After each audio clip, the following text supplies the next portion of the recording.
So as the world of work is redefined in the age of AI, the thing that remains super critical is all about people, and it's all about humanity, which is why the role of Chief People Officer is so important. And I'm delighted to be joined by Claire Isnard, Global Chief People and Organization Officer at Chanel, to have a conversation today about all these changes.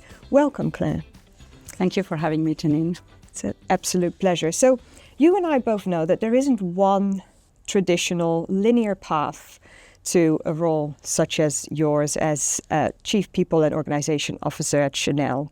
I'd love to hear a little bit more about you and your journey. What did it take to get you to where you are today? You know, it's funny, when I look back at my story, I just remember that I had no idea at all who I wanted to be, what I wanted to do. Yeah. I had no specific goal. I started learning about, Italian culture and Italian language. And I wanted to be a teacher. Yeah. But I think my career started with a big failure. I failed the biggest important exam in France if you want to teach at university. And from there, I've been very lucky to meet with people who inspired me and who trusted me and who I trusted. Mm-hmm. What I mean by that is that when you don't know exactly what you want to do, the good thing is that you're very open to opportunities that arise. What I knew is that I wanted to have something that was about people, transmission, looking forward, and have a meaningful impact. And for me, it was very important to work with people and for people who were admired, who were inspiring, and who would be a stimulation for me. Mm. So from that day on, I started in consulting. I stayed for more than 20 years. I became general manager, in that consulting firm, so really looking after the business. And then I started for Chanel as a consultant during 8 years. And after a really big transformation project with them, the new CEO, who was appointed at that time, they asked me to come. Mm. So I had never been a CHRO before. I didn't know what it was, to work within a company. But then I moved to New York with my family, and it started like that. That's amazing. I love also the story that actually sits within that of your transferable skills from one role into another. And so if there's anything that you would like people to know about the role of a Chief People Officer and the skills that are required and how is it changing in the sort of current landscape, what would you like people to know about that? I would really like people to really understand that it's a very strategic role. You basically sit at the executive committee level in good company, but this is most often, the case, meaning that you have a voice. Yeah. And it's very important that you take this voice to contribute to the business strategy and to shape the strategy, alongside your peers. So for me, it's a very strategic role, meaning that, of course, you have to be curious about the business, knowledgeable about the business, also knowledgeable about what's happening in the world. But you are here to bring that specific angle and attention to the soft part, as we say, people, culture, leadership, and of course also organization, because this is how you help people to work together. Yeah. So for me, what is extremely important, and I take it with a lot of passion and pride, is to, back to what you say, is to bring this humanity at work, to bring humanity in business. Yeah. So you also asked me about the skills. I feel that's probably, they were the same long time ago and they continue to be very important with a few other ones.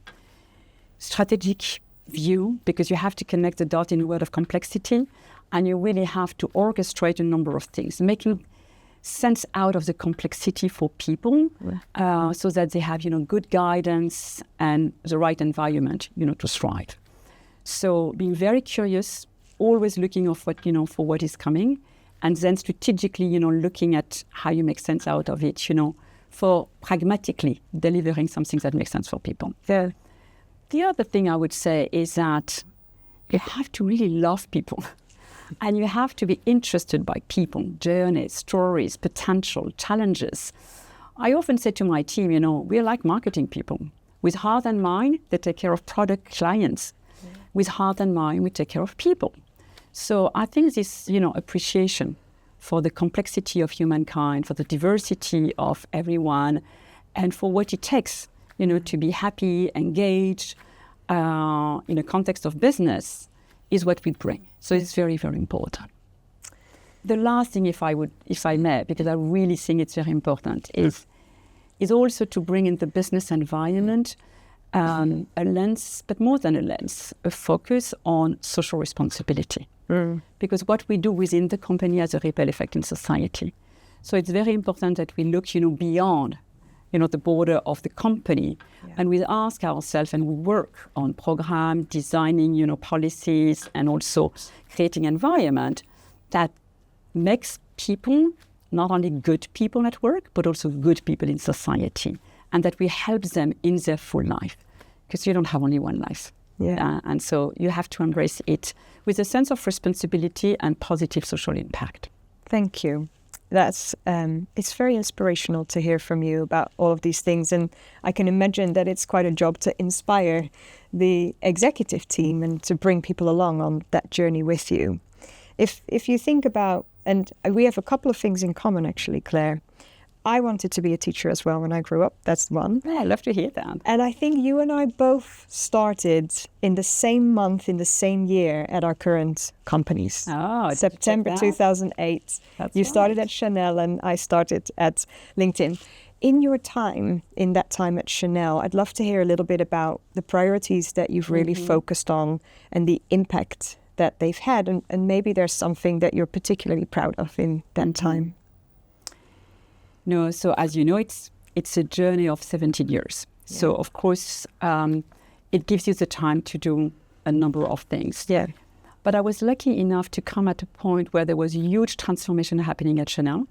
It was a time of the first ever global CEO, just been appointed. Before you had none. Yeah.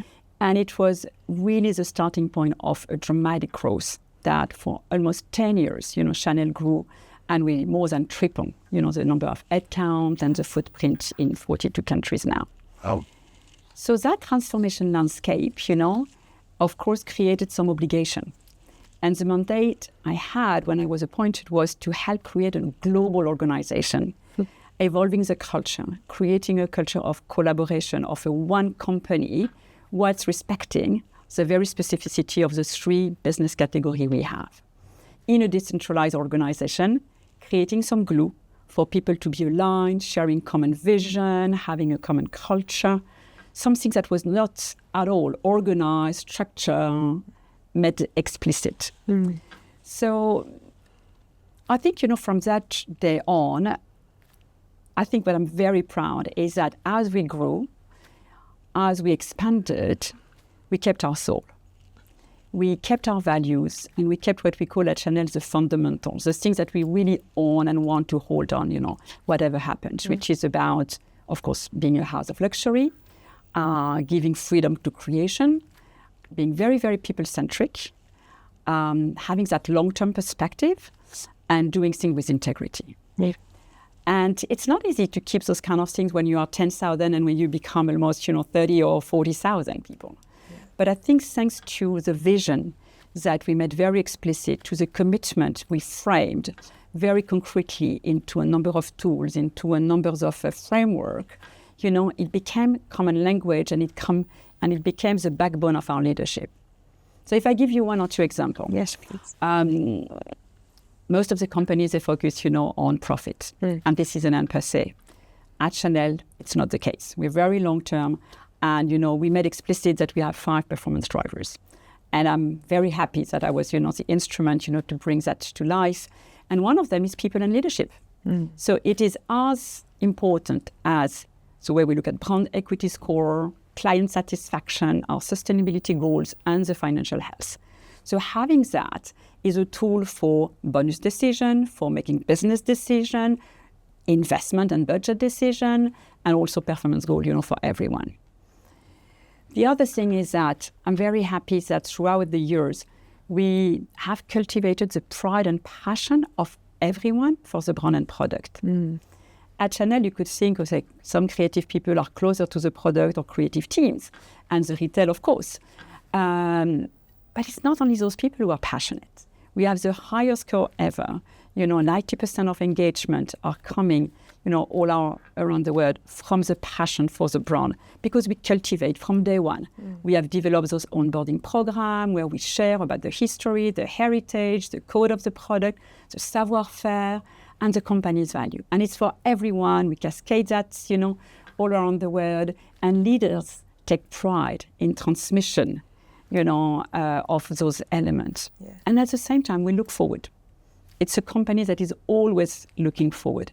We never do revolution, but we embrace modernity. Yeah. And we've done a number of things where we were the first one to introduce parental leave, for everyone with a global standard, everywhere. Of course, we're very dedicated to women empowerment. We have 65, percent of women within the company. From when I arrived, there was no woman in any business, street. Wow. Now we have 3 presidents, our CEO, of course, market manager, and, more than 60 senior management roles are held by women. So I'm very proud, of all these elements. I think in the end, there's a translation of who we want to be.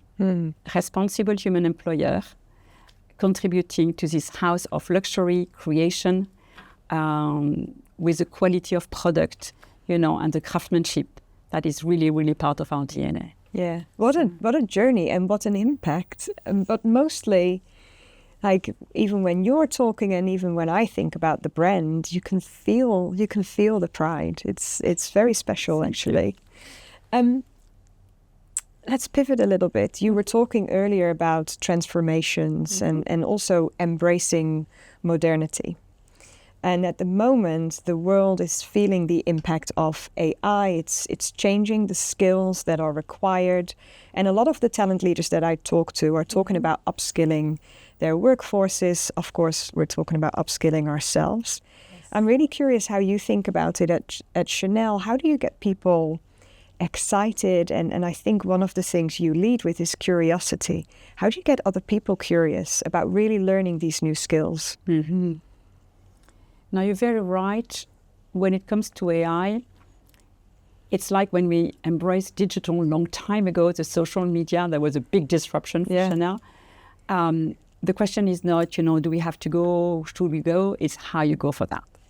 And so all together at the top executive level, really led by Lina, we are taking it very seriously. So we've done a number of education, trips, for ourselves starting, to really learn at that. What we find is that it's very important, to go into it, jump in a way, start doing a number of things, but at the same time to be very thoughtful about what for you're doing it and where do you think it's going to be the best leverage for you and what are the boundaries you want to put. So to be very concrete, we've engaged in a wide, I would say, approach of learning and testing, or learning by doing. So many companies do that. You have the licenses of these new tools and you really, give them to people and you see what is happening. Yeah. So of course there is some guidance, but you basically let people, test by doing and learn, what they can get out of that. Because we know the productivity, the simplification, we really feel it brings a lot of simplification and it helps people's life, because you have the things that, at your fingerprint. So all that is going on. But of course, we also want to be, and we are now, very selective by métier. We don't think that there is an AI one, type solution for everyone, but every single métier is investing on specific things where it does augment either client services or insight and strategic data understanding, for the strategic decision, marketing tools, and in our domain, a number of agents, for leaders to be more empowered on authentic things. The last thing is that we think it's very important to, as I said, to fix a number of boundaries. In our case, it's human. We really want to keep, the human creation, the human connection, the human decision in everything we do. So that's really, kind of a combination of different things to really embrace it. And we have a specific plan with the digital team and IT. But those things are, to me, important because it's not only the top, it's not only, the bottom, it's everywhere that we have some action touching people in their job, day-to-day, métier, with a different level of, learning so that we can orchestrate that. But we have the common, principle. And of course, protecting the data, intellectual property is also part of this charter that we have created. When it comes to upskilling, which is your question, it's very interesting, and it's not so easy actually to really know what we mean by upskilling, because it's by métier. Not everybody is going, to be touched the same way.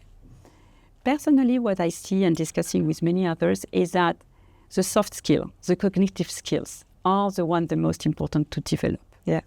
Because all the technical, some way, somehow, sooner than later, can be done by the machine. Yeah. Will be done by the machine. So what will remain is really the creative thinking, it's the strategic connection and the strategic thinking, but it's making sense out of the complexity.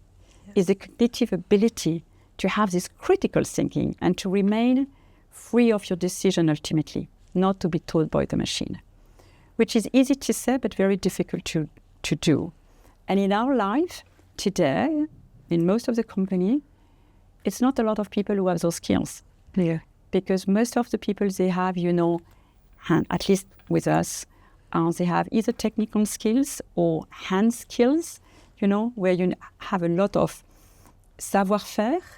Of course, they are very thoughtful in what they do, but they're not exposed to things that you have to make sense out, together, connecting the dot, and they're not disrupted in everyday métier by things that come from the outside. So how do we train people, to have this critical thinking, to make a judgment out of all these elements, to discern what is fake, what is not fake, what is going to be good, for us. So it's a huge responsibility to expose, leaders, manager, and that's why we bring into our program. Yeah. Focusing on those soft skills, as we call them. I think they are very strategic. Also, we call them soft. I don't know why, actually.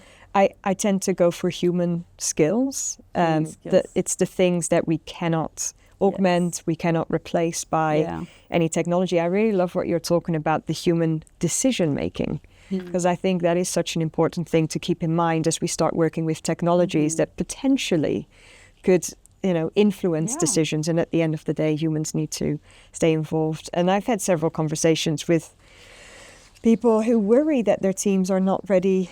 You're talking about quite strategic, the critical thinking, strategic skills, but also just purely communication and working together in teams and some of these human things where maybe we've been stuck behind the screen for too long. And if some of that work can be done by AI, then, we need to engage more.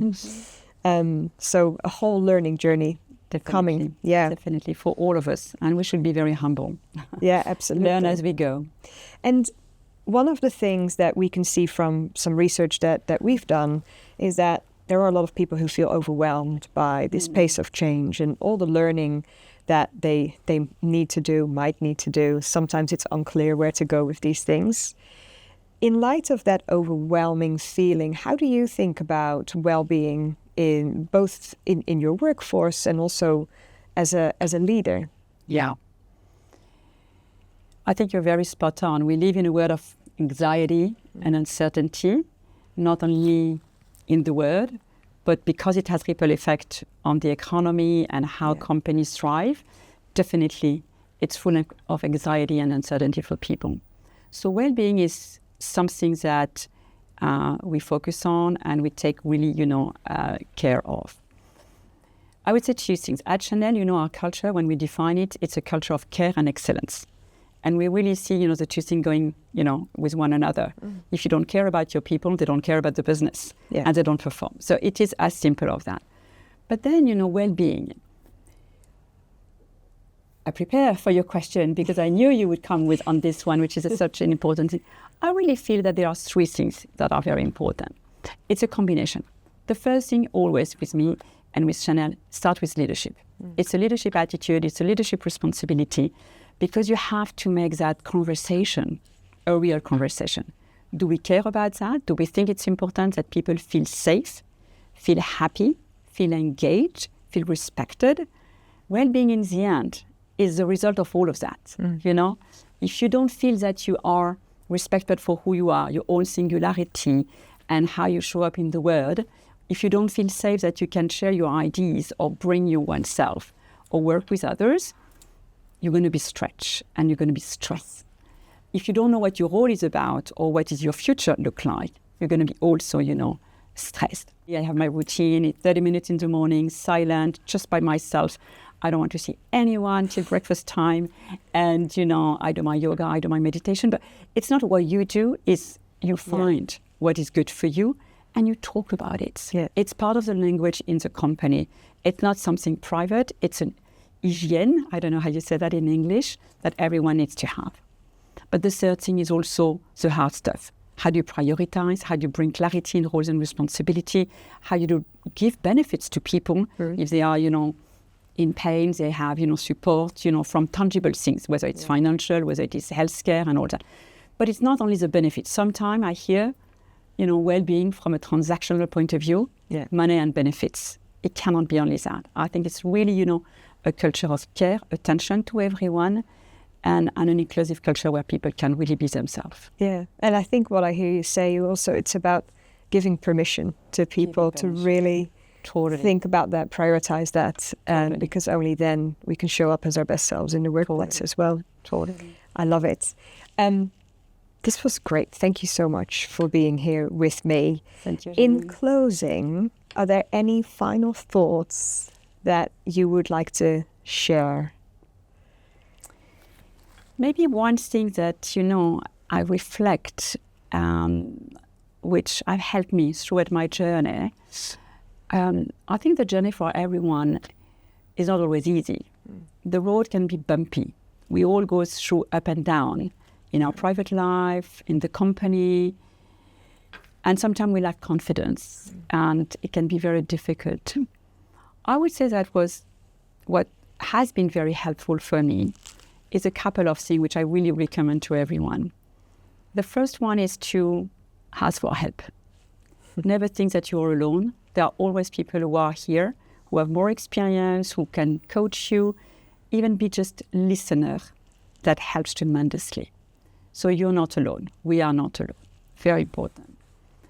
I think the second thing that helped me is along the journey, finding my own place, my grounding place.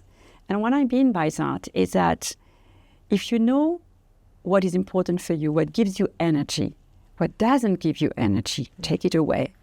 If you have this self-awareness, and if you know what is valuable to you and the impact you want to make, so your purpose in life, when there is storm, you can be grounded into this, place that you really own. And that's super, super helpful.